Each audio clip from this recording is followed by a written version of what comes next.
Makapal na usok ang ibinuga ng Bulkang Kanlaon matapos itong pumutok bandang 6:51 ng Lunes, June 3, 2024.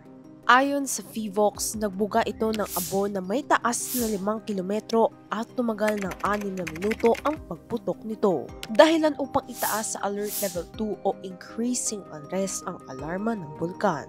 Ibig sabihin nito, posible pang humantong sa mas mapanganib na pagsabog o magmatic eruption ang Bulkang Kanlaon.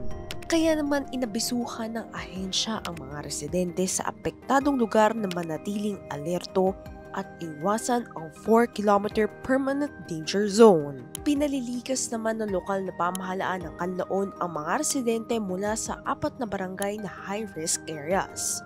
Ang Barangay Masulog, Barangay Pula, Barangay Lumapaw at Barangay Malaiba. I have already contacted Secretary Rex Gatchalian, our regional DSWD, and our Governor Chaco Sagabarria.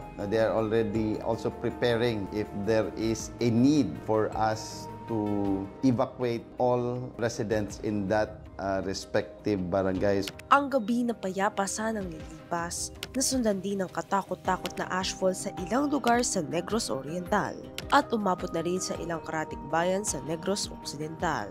Dahil sa kalapidad, suspendido ang trabaho sa gobyerno at pribadong opisina ngayong araw, June 4, 2024. Ipinasara rin ni Cardenas ang mga tourism sites sa Kanlaon na nasa 2 to 6 kilometer radius ng bulkan para sa kaligtasan ng publiko. Sa ngayon, nakataas pa rin ang Alert Level 2 sa bulkan. Nakapagtala ang PHIVOLCS ng 43 volcanic earthquakes at malakas na pagsingaw mula rito.